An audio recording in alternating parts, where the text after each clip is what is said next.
자, 이 시간에 우리 사무엘상 7장 5절부터 11절 말씀까지 읽었습니다. 오늘 은혜 받을 말씀의 제목은 미스바에서의 영적인 전쟁입니다. 미스바에서의 영적인 전쟁. 여러분, 질문 좀 드려볼게요. 여러분은 신앙생활하는 게 쉽습니까? 어렵습니까? 신앙생활하는 게 재미있습니까? 재미없습니까? 제가 신앙생활을 하다 보면 느끼는 것이 뭐냐 하면 참 이 시몬이 베드로가 되는 것보다 베드로가 된 후에 베드로답게 사는 게 훨씬 더 힘들다는 거예요. 그죠? 야곱이 이스라엘이 되는 것보다 이스라엘이 된 후에 이스라엘답게 사는 것이 훨씬 더 힘들더라. 사울이 바울이 되는 것보다 바울이 된 후에 바울답게 사는 것이 훨씬 더 힘들더라. 우리가 처음에 예수님을 구주로 영접하고 구원받고 거듭나는 것은 쉬워요. 그런데 내가 예수님을 구주로 영접하고 구원받은 후에 구원받은 사람답게 사는 것은 쉽지 않아요. 쉽지 않아요. 제가 가만히 보니까 그래요. 저도 목사 안수를 받고 목사 되는 건 쉬웠어요. 그런데 목사 안수를 받은 다음에 목사답게 사는 것은 쉽지 않아요. 목사가 된 다음에 제 기도 제목이 뭔지 아십니까? 하나님, 사고 치지 않게 잘 마치게 해주십시오. 예? 제 그 기도예요. 그래서 예수님을 구주로 영접하고 구원받는 것만을 신앙생활의 전부라고 생각하는 사람들은 신앙생활 쉬워 이렇게 생각하지만 구원받은 후에 그리스도인답게 사는 것까지를 신앙생활이라고 생각하는 사람은 참 신앙생활이 어려워요. 어려워. 출애굽기를 보면 이스라엘 백성들이 애굽에서 나와가지고 이미 가나안을 향해 가고 있어요. 그죠? 이미 가나안 가까이에 갔어요. 그런데 그들이 좋아하는 건 여전히 어디 있어요? 애굽에 있어요. 애굽에서 먹었던 거 먹고 싶고 애굽에서 누렸던 거 누리고 싶고 그래서 툭하면 뭐라 그럽니까? 모세야, 어찌하여 우리를 애굽에서 이끌어내가지고 이 광야에서 죽게 하느냐? 우리가 다른 지휘관을 새로 세우고 애굽으로 돌아가자 이렇게 얘기하잖아요. 우리 역시도 이미 예수님을 구주로 영접하고 구원받았어요. 그죠? 구원받았습니다. 그렇지만 예수님을 믿지만 우리 솔직해지자고요. 내가 좋아하는 거 여전히 세상에 더 많아요. 그죠? 세상에 더 많아요. 세상에 친구가 더 좋아요. 세상에서 노는 게 더 재밌어요. 세상에 더 중요한 게 많아요. 하나님보다 더 중요하게 생각하는 게 세상에 얼마나 많은지 몰라요. 애굽에서 나왔으면 애굽에서 먹었던 음식이 아니라 하나님이 주시는 새로운 음식을 먹고 살아야 될 게 아닙니까? 그런데도 여전히 애굽에서 먹었던 음식 그리워해요. 예수님의 제자들 보세요. 3년 동안 예수님 따라다녔어요. 그런데 예수님이 붙잡혀 가시자 다 도망갔어요. 예수님 버리고. 자, 그럼 질문 하나 드릴게요. 요한복음 21장을 보면 예수님의 제자들이 갈릴리로 돌아갔는데 이때가 예수님께서 부활하시기 전입니까? 부활하시고 난 후입니까? 갈릴리로 돌아간 게 부활하시고 난 뒤에요. 심지어 이 제자들은요, 부활하신 예수님을 만났어요. 도마 같은 제자는요, 예수님 상처에 손가락도 집어넣어 봤어요. 그런데 갈릴리로 돌아갔어요. 왜 갈릴리로 돌아갔을까요? 이 제자들이 예수님이 부활하신 걸 못 믿어서 돌아간 게 아니에요. 부활하신 예수님을 믿지만 그들이 좋아하는 것이 여전히 어디 있어요? 갈릴리에 있어요. 그래서 돌아간 거예요. 여러분 예수님 왜 믿으십니까? 여러분 오늘 이 자리에 왜 나오셨습니까? 분명히 여러분 예수님을 믿으시기 때문에 이 자리에 나오셨다는 거 저 의심하지 않습니다. 그리고 여러분 주변의 사람들도 여러분을 참 예수님 잘 믿는 줄 알 거예요. 저 사람은 참 믿음이 좋아. 심지어는 예수에 미쳤어. 잘 믿는 줄 알 거예요. 여러분들이 구원받은 그리스도인이라는 것을 그 사람들이 의심하지 않을 거예요. 여러분 자신들도 나는 구원받았어 의심하지 않을 거예요. 그런데 요한계시록 3장 1절을 보니까 예수님께서 사대교회를 향하여 이렇게 말씀하십니다. 시작. 사대교회의 사자에게 편지하라. 하나님의 7 영과 7 뼈를 가지신 이가 이르시되 내가 내 행위를 아노니 내가 살았다 하는 이름은 가졌으나 죽은 자로다. 여러분 사대라는 이름의 뜻이 뭔지 알아요? 살아있는 자라는 뜻이에요. 이름은 살았어요. 그런데 실상은 뭐라고요? 죽은 자라는 거예요. 그러면서 2절에서 또 뭐라고 말씀하셔요? 시작. 너는 일깨어 그 남은 바 죽게 된 것을 굳건하게 하라. 내 하나님 앞에 내 행위에 온전한 것을 찾지 못하였노니. 저는요 모태신앙으로 태어나서 지금까지 신앙생활 열심히 하느라고 했어요. 그런데 제가 이 말씀을 읽으면서 항상 두려운 것이 예수님께서 나를 향해서 내 하나님 앞에 내 행위에 온전한 것을 찾지 못하였노니 이렇게 말씀하시면 어떡할까?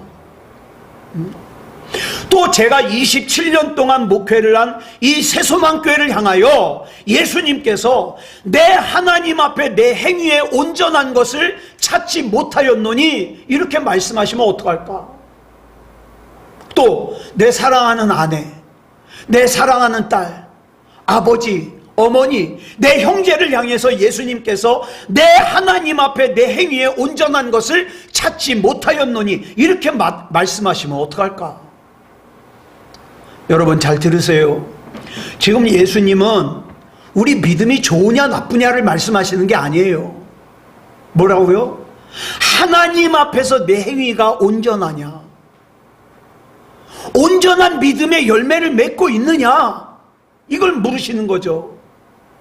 혹시 사대처럼 다른 사람이 보기에는 그럴듯하고 문제가 없어 보이고 구원받은 것 같고 믿음이 참 좋은 것 같은데 하나님께서 보시기에 인정할 만한 것이 없는 죽은 신앙이다. 큰일이죠. 여러분 돌아봐야 돼요.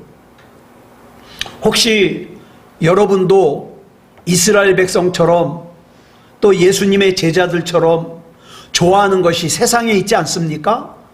갈릴리에 있지 않습니까? 출애굽기 32장을 보면 이스라엘 백성들이요 자기가 만족하는 은혜를 만들어내요. 뭘로 만들어내느냐? 금송아지 형상으로. 그리고 나선 뭐라 그래요? 이 금송아지가 이스라엘을 애굽에서 인도하여 낸 하나님이시다. 이렇게 만들어내요. 지금도요 은혜를 만들어내는 사람들이 많아요. 어떤 설교가는요 호소력 있는 목소리로 은혜를 만들어냅니다. 어떤 설교자는요 감동적인 예화로 은혜를 만들어냅니다. 또 어떤 교회는요 기가 막힌 음향시설로 은혜를 만들어냅니다. 여러분 이것들이 진짜 은혜가 맞습니까? 아닙니다. 내 인생을 근본적으로 사망에서 생명으로 변화시키지 않으면 은혜 아닙니다. 여러분들이 오늘 예배를 드리고 은혜를 받았는지 안 받았는지는 어디서 판가름 나느냐? 여러분들이 이 예배를 마치고 난 후에 여러분의 삶으로 돌아가서 그 삶이 조금이라도 변하느냐 변하지 않느냐, 그것이 증명하는 거예요. 예. 은혜를 받았다고 하면서도 여전히 내가 좋아하는 것이 세상에 있다면 은혜 받은 게 아니죠. 예배를 드리면서 감동을 받았다 그래서 내 인생이 변하는 거 아니잖아요. 저는 예배 시간에 감동받았다는 사람들 많이 봤어요. 근데 삶이 변하지 않는 사람들 많아요. 대부분이에요. 예배를 드리면서 감동을 받았다고 하면서 여전히 음란을 행해요. 여전히 행동하는 게 악해요. 말하는 게 악해요. 생각하는 게 악해요. 여전히 이기적이에요. 여전히 다른 사람을 미워해요.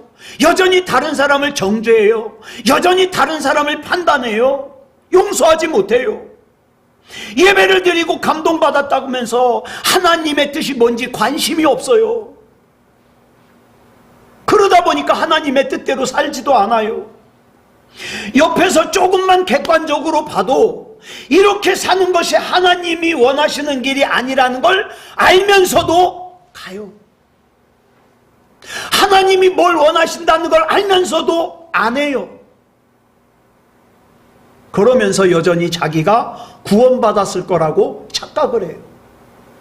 여러분, 오늘 본문을 보면 지금으로부터 약 3,500년 전에 이 당시에 블레셋의 별명이 뭐냐? 안악자손이에요. 왜? 그만큼 덩치가 좋아요. 안악자손이라고 하는 덩치가 큰 블레셋 사람들이 철병거, 철로 만든 무기, 철로 만든 갑옷을 입고 이스라엘을 쳐들어왔어요. 그런데 이 당시에 이스라엘의 상황은요, 마지막 사사요 선지자인 사무엘이 가나안에서 여기저기 흩어져서 살던 12지파를 하나로 모으고 있었어요. 그러니까 통일 이스라엘을 준비하는 거죠.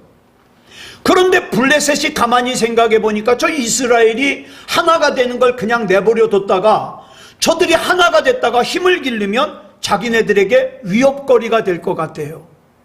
그래서 야, 걱정거리나 위협거리가 될 것 같으면 애시당초 싹부터 밟아버리자. 그래가지고 쳐들어온 거예요. 여러분, 저와 여러분이 왜 영적으로 살아야 되는지 아십니까? 지금 이 본문을 보면 블레셋이 이스라엘을 쳐들어온 것이 단순히 정치적으로 보여요.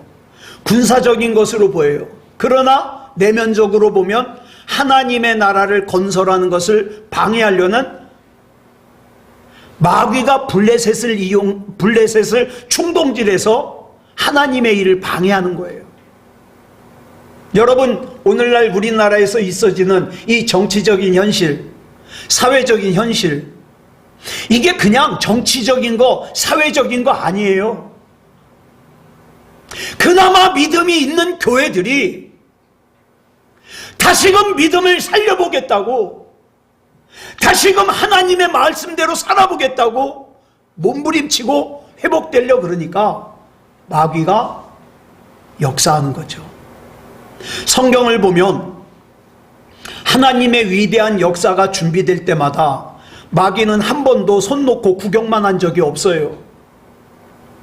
430년간 애굽에서 종살이를 한 이스라엘 백성들을 하나님께서 구원하기 위해서 모세를 보내십니다. 그런데 이 일을 마귀가 손 놓고 구경만 했나요? 아니요. 이미 오래전에 이 마귀가 애굽의 왕인 바로의 마음을 충동질해가지고 이스라엘 백성의 집안에서 사내 아이가 태어나면 다 나일강에 던져 죽이라는 잔인한 법을 만들어 놓고 기다리고 있었어요. 언뜻 보면 그저 잔인한 왕의 횡포로 보이지만 그 내면을 들여다보면 아주 치열한 영적인 싸움이죠. 여러분, 이제 수요일이면 성탄절이에요. 자기 백성을 죄에서 구원하시기 위해서 하나님이신 예수님께서 사람의 몸을 입고 이 땅에 오셨습니다. 마귀가 구경만 했어요? 아니요. 마귀는 헤롯이라고 하는 이스라엘 분봉왕의 마음을 충동질해가지고 당시 2살 아래의 아이들은 다 죽이라고 하는 잔인한 명령을 내려놓고 기다렸어요. 가만히 보면 정치적인 싸움 같지만 그 내면을 들여다보면 영적인 싸움이에요. 그럼 어떤 사람이 영적인 싸움을 하겠습니까? 마귀에게 위협이 되는 사람이 영적인 싸움을 하는 거예요. 하나님의 엄청난 구원 계획과 그 구원 계획을 방해하려고 하는 악한 마귀 세력 간에 보이지 않는 영적 싸움이 있었어요. 어쩌면 지난 한 주간 동안 여러분이 하나님의 말씀대로 살려고 몸부림쳤을 때 그 영적인 싸움이 있었을지도 모르겠지요. 요셉이 나이 17살에 꿈을 꿉니다. 꿈을 꿨다는 게 무슨 뜻이에요? 하나님께서 요셉의 인생에 개입하셨다는 뜻이에요. 여러분, 지금 이 시간에 우리가 예배를 드리고 하나님의 말씀을 듣는데 혹시 오늘 이 말씀은 나에게 주시는 말씀이구나, 하나님께서 나에게 하시는 말씀이구나, 이렇게 말씀이 내 영의 귀에 들려지는 것 역시, 또 하나님의 말씀이 내 마음에 받아들여진다면, 또 하나님의 말씀이 내 영혼에 조금이라도 영향을 미치고 있다면 여러분 이렇게 생각하세요. 아, 하나님께서 지금 내 인생에, 내 삶에 개입하고 계시는구나, 이렇게 생각하면 틀림이 없습니다. 그러면 우리는 생각하기를 하나님의 말씀을 듣고 하나님께서 내 인생에 개입을 하셨으니까 이제 이후로 내 앞에 펼쳐지는 인생은 평탄한 대로일 거야. 왜? 하나님께서 개입하셨으니까, 하나님께서 인도하시니까 잘 풀려야 돼, 이렇게 생각하겠죠. 그런데 요셉의 인생에 하나님께서 개입하시자마자 마귀가 구경만 했나요? 아니요. 마귀가 요셉의 형들의 마음을 충동질해가지고 처음에는 요셉을 죽이려고 했다가 나중에 요셉을 노예 상인에게 팔아버렸어요. 이것이 언뜻 보면 단순히 형제 간의 질투로 인한 다툼 같아 보이지만 그 내면을 들여다보니까 하나님의 엄청난 구원 계획을 방해하는 마귀의 역사더라. 우리가 신앙생활하다 보면 참 그래요. 여러분 한번 생각해봐요. 여러분 이제까지 살면서 정말 아무 걱정 없이, 아무 근심 없이 산 날이 몇 날이나 된 것 같아요. 참 희한하죠. 이 문제 하나 해결되면 금방 또 다른 문제가 생기고 참 시험이 주기적으로 와요. 그런데 여러분 생각하세요. 이 시험은 절대로 누구 때문이 아니에요. 무엇 때문이 아니에요. 그 이면에는 우리를 향하신 하나님의 구원 계획을 방해하려고 하는 악한 마귀의 역사 때문이다, 이 말이에요. 그러니까 저와 여러분은 이 시험 때문에 누구를 미워하면 안 돼요. 예? 예수 그리스도 이름으로 악한 마귀를 대적하시기 바랍니다. 본문에 나오는 사무엘 선지자의 영적인 매력이 뭐냐? 또 이스라엘 백성의 영적인 매력이 뭐냐? 지금 블레셋이, 그 등치 좋은 블레셋이 철병거, 그 있죠? 말이 끌면서 철로 된 위에 올라타가지고, 오늘날로 말하면 탱크예요. 철병거를 앞세우고 철로 만든 무기를 들고 철로 만든 갑옷을 입고 쳐들어오는데, 지금 이스라엘은 어떤 상황이에요? 여기저기 흩어져 있던 12지파를 모으는 중이라 변변한 무기도 없어요. 싸울 수 있는 군인도 없어요. 자, 이스라엘의 군인들은 거의 등치가 다 골리앗만 해요. 그런데 그런 블레셋이 쳐들어오는 문제 앞에서 이스라엘이 이 문제를 해결할 방법이 있어요, 없어요? 없어요. 없어. 여러분, 저는 이런 기도 자주 해요. 하나님, 지금 나에게 이 문제를 해결할 수 있는 방법이 없는 거 감사합니다. 지금 내 힘으로 이 문제를 해결할 방법이 없으니까 나는 어때요? 하나님 찾을 수밖에 없어요. 그게 복일 때가 있다고요. 인간에게 하나님 이외의 방법이 많잖아요.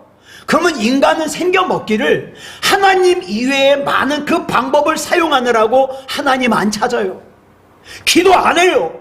그래서 하나님이 일하실 수가 없어요. 그런데 차라리 인간의 방법이 없어서, 내가 사용할 방법이 없어서, 하나님 나 살려주세요, 나 방법이 없어요, 나 하나님 아니면 안 돼요, 이게 복이더라 이 말이에요. 쳐들어오는 블레셋 앞에서 사무엘이 어떻게 했습니까?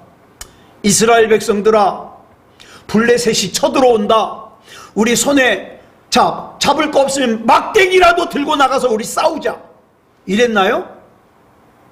본문 9절 보겠습니다. 시작. 사무엘이 젖 먹는 어린 양 하나를 가져다가 온전한 번제를 여호와께 드리고 이스라엘을 위하여 여호와께 부르짖음에 여호와께서 응답하셨더라.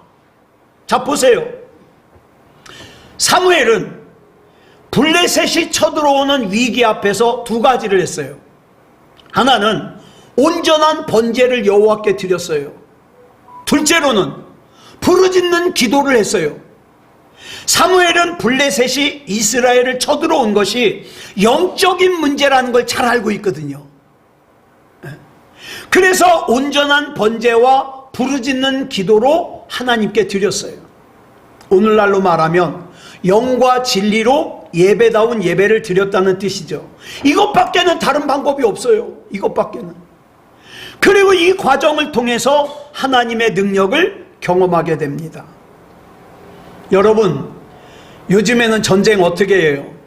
저 우크라이나와 러시아 전쟁하는 거 보면 안 보이는 곳에서 미사일 쏘죠. 또 안 보이는 곳에서 드론을 날리죠. 예? 그런데 옛날에 전쟁은 어때요? 싸우는 군인들이 전부 앞에 가가지고 서 있어요. 그죠? 마주보고 서 있어요. 자, 그렇다면 지금 블레셋이 이스라엘을 보고 있어요. 그죠? 블레셋이 금방 공격하려고 이스라엘을 보고 있어요. 덩치들이 좋아요. 그들이 갖고 있는 무기도 엄청나요. 아낙 자손인 블레셋이 보기에 이스라엘은 한 주먹거리도 안 돼요. 저것들 그냥 가서 좁혀면은 다 끝나요. 그런데 한 주먹거리도 안 되는 이스라엘이 지금 뭐 하고 있는지 아세요? 예배드리고 있어요. 기도하고 있어요. 지금 자기들을 죽이려고 와서 준비하고 있는 블레셋은 신경도 안 써요. 여러분, 저와 여러분이 살면서 이 블레셋 같은 문제 반드시 만납니다. 반드시 만나요. 그러면 그 블레셋 같은 문제 앞에서 예배를 하고 기도를 하겠습니까? 아니면 발 동동 굴르고 막대기라도 들고 나가서 싸우겠습니까? 여러분, 한번 생각해 보세요. 하나님께서 나를 우리 가정에 남겨놓으신 이유가 뭘까? 하나님께서 나를 우리 교회에 남겨놓으신 이유가 뭘까? 십자가와 복음 붙들고 블레셋과 싸우라고 남겨놓으신 거예요. 내가 비록 죄악이 가득한 세상에 살지만 나는 하나님 나라의 백성이라는 정체성을 가지고 나는 물론이거니와 내 사랑하는 사람들을 믿음다운 믿음, 구원받을 만한 믿음으로 인도해서 같이 하나님의 나라를 들어가려고 하나님께서 나를 세워주신 거예요. 그러기 위해서 어떻습니까? 내가 죽어야 내 사랑하는 가족들이 삽니다. 내가 죽어야 우리 교회가 삽니다. 내가 죽어야 이 나라 이 민족이 삽니다. 그래서 뭐라 그랬어요? 한 알의 밀알이 땅에 떨어져 썩지 아니하면 한 알 그대로 있거니와. 그 밀알이 썩으면 거기서 어때요? 싹이 나고 줄기가 자라고 열매를 맺겠죠. 그래서 여러분, 가정에서 자존심 세우면 안 돼요. 교회에서 자존심 세우면 안 돼요. 예. 자, 그 중요한 사명을 우리가 받았는데 그 중요한 사명을 받은 우리마저 세상 가서 기웃거리면 되겠습니까? 베드로전서 5장 7절 우리 같이 볼까요? 시작. 너희 염려를 다 주께 맡기라. 이는 그가 너희를 돌보심이라. 하나님이 우리 돌보세요. 그러니까 맡기세요. 아까 우리 곽경순 권사님 찬양한 가사가 이사야 41장 10절이거든요. 여기 보면 하나님께서 함께 계시니까 두려워하지 말래요. 하나님께서 나를 굳세게 해주신대요. 도와주신대요. 의로운 오른손으로 붙드신대요. 그러니까 놀라지 말래요. 나를 죽이려고 달려드는 블레셋 앞에서 이스라엘은 나를 죽이려고 달려드는 블레셋을 본 게 아니라 하나님을 봤어요. 하나님께 온전한 번제를 드렸어요.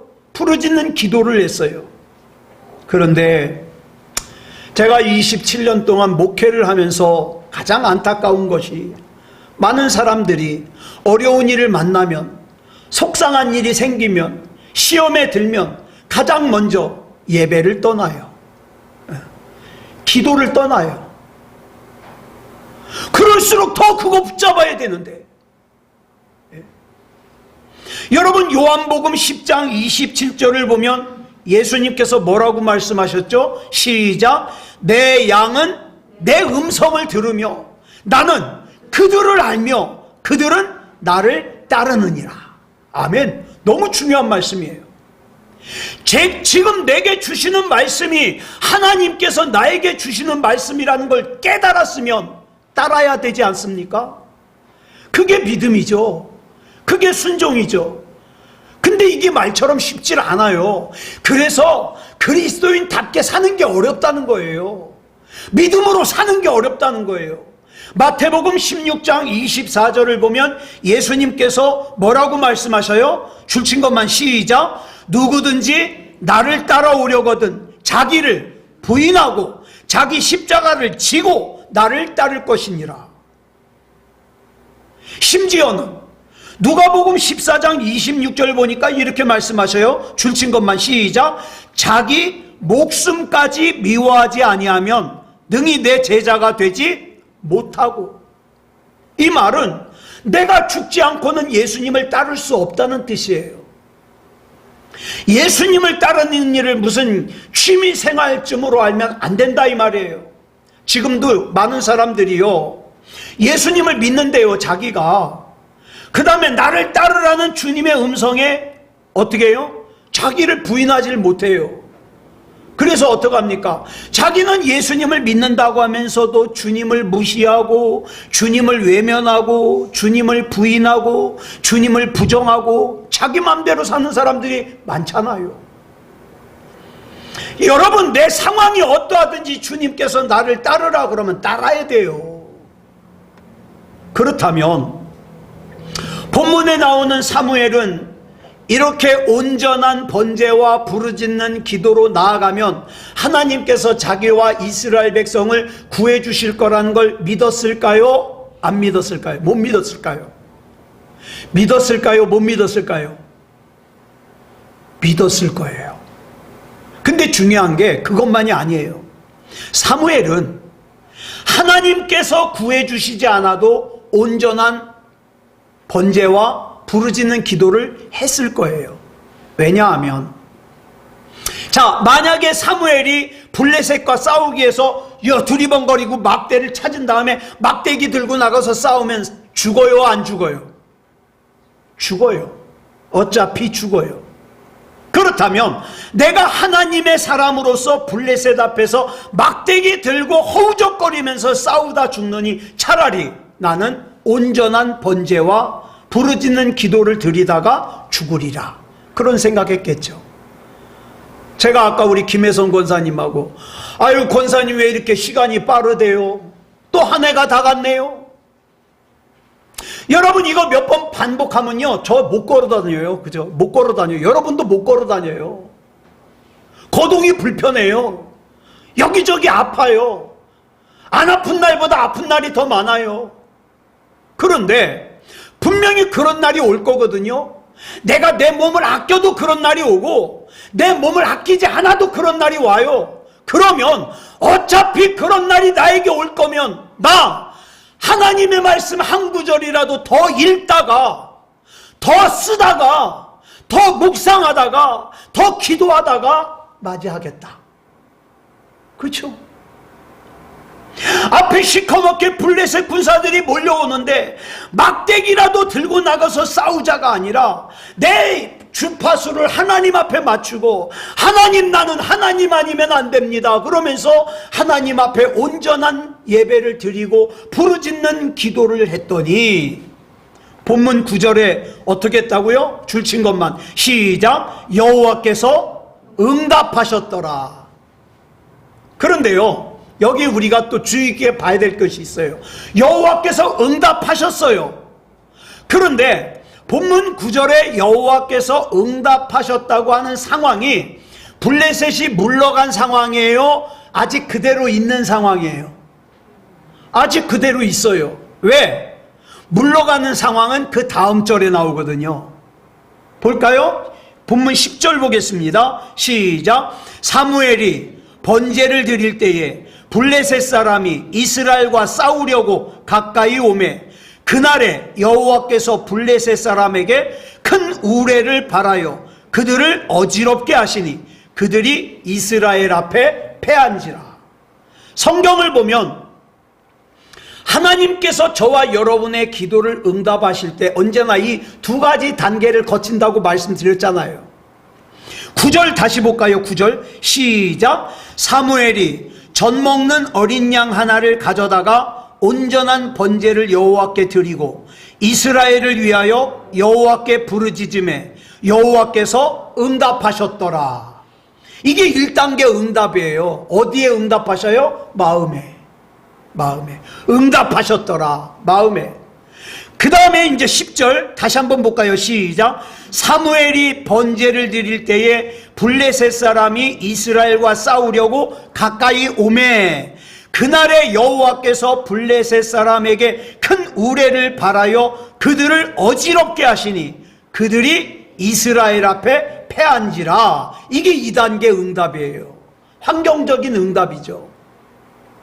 자, 그러면 하나님께서 응답을 마음에 먼저 주십니까? 환경에 먼저 주십니까? 마음에 먼저 주십니다. 마음의 응답 없이는 환경적인 응답이 없죠. 이런 응답을 받은 대표적인 인물이 누구냐? 사무엘상 1장에 나오는 한나예요. 한나가 아이를 못 낳아요. 전승에 의하면 얼마 동안 아이를 못 낳았냐? 17년 동안. 길죠? 17년 동안 애를 못 낳았어요. 한나가 17년 동안 애를 못 낳으니까 엘가나가, 남편이 엘가나가 가문의 대를 잇기 위해서 분인나라고 하는 작은 아내를 얻었어요. 둘째 아내를. 근데 이 분인나는 애를 순풍순풍 잘 낳아요. 그러니까 이 분인나가 어때요? 애 못 낳는 형님을 갖다가 무시해요. 비웃어요. 애도 못 낳는 것이 무슨 여자라고 비웃어요. 염장을 질러요. 그래가지고 한나가 너무너무 속상하고 마음이 아파가지고 울고 음식도 먹지 않고 마음이 슬펐다 그래요. 그러다가 한나가 실로에 있는 하나님의 전에서 기도를 하는데 얼마나 간절하게 기도하는지 소리가 밖으로 안 나와요. 하나님, 나 좀 불쌍히 여겨주세요. 나 하나님 아니면 안 돼요. 하나님 아니면 안 돼요. 누가 이런 기도합니까? 자기가 너무 약해서, 너무너무 두려워서 하나님을 떠나면 죽는데, 하나님이 아니면 안 되는데, 내가 하나님께서 내 손을 놓으면 나는 끝나는 것 같은데, 그래서 나는 하나님의 손만 바라고 기도하는 거예요. 그런 사람들이 이렇게 기도해요. 나 아직도 세상에 의지할 거 많어. 나 대단한 사람이야. 나 하나님 아니어도 괜찮아. 이런 사람들은 이렇게 기도 안 해요. 하나님도 하찮아요. 예배도 하찮아요. 그런데 이 반대로 제사장의 모습은 하고 있어요. 혈통이 제사장 집안이라 제사장을 물려받았어요. 그게 누구예요? 엘리. 근데 엘리는 이런 기도를 한 번이라도 해봤나? 에? 맨날 앉았다 누웠다 먹었다 그래 살만 뒤룩뒤룩 쪘지. 그래가지고 이 엘리 제사장이 사무엘상 1장 14절에서 이런 얘기를 해요. 줄친 것만 시작. 내가 언제까지 취하여 있겠느냐? 포도주를 끊으라. 사람은 꼭 누구의 시선으로 본다? 자기 시선으로 본다. 자기는 포도주에 취하면 그랬나 보죠. 네. 그래가지고 한나를 포도주에 취한 여자로 봐요. 이런 말을 들으면 자기를 부인하지 않는 사람은, 자기 십자가를 지고 예수님을 따르지 않는 사람은, 신앙생활을 무슨 취미생활쯤으로 아는 사람은 지가 뭐 저렇게 잘났다고 날 무시해? 나 안다! 나 기도 안 해! 나 예배 안 드려! 그래 버리죠. 거기까지가 한계예요. 그냥 자존심이 상해가지고 화내고 그냥 돌아가죠. 그런데 한나는 달라요. 자, 15절로 16절 볼까요? 줄친 것만 시작. 내 주여 그렇지 아니하니이다. 나는 마음이 슬픈 여자라. 포도주나 독주를 마신 것이 아니요 여호와 앞에 내 심정을 통한 것뿐이오니 당신의 여종을 악한 여자로 여기지 마옵소서. 내가 지금까지 말한 것은 나의 원통함과 격분됨이 많기 때문이니이다. 이렇게 얘기해요.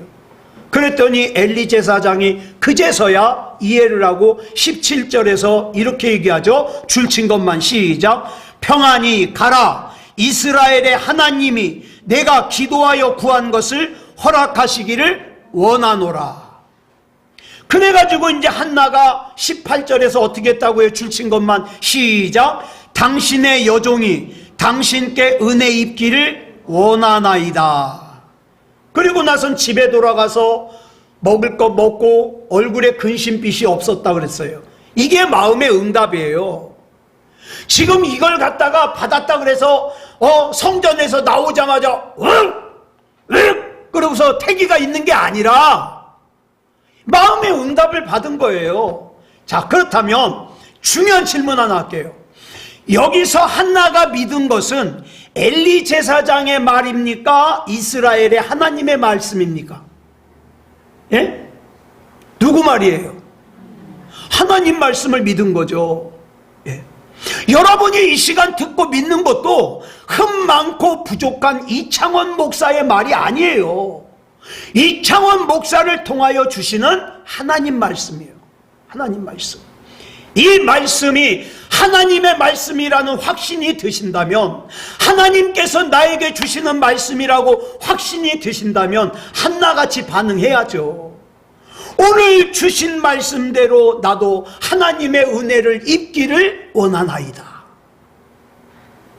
이렇게 한나가 이스라엘의 하나님을 믿고 신뢰한 결과가 그 다음 사무엘상 1장 19절로 20절에 나와요. 어떻게 했습니까? 이 마음의 응답을 받은 한나가 아침 일찍이 일어나 여호와 앞에 경배하고, 이제 집이 라마라는 곳에 있었어요. 그 라마에 있는 집으로 돌아가 가지고 그 남편 엘가나와 합방을 했어요. 동침을 했어요. 근데 그 다음에 뭐라 그랬는가? 같이 읽겠습니다. 시작.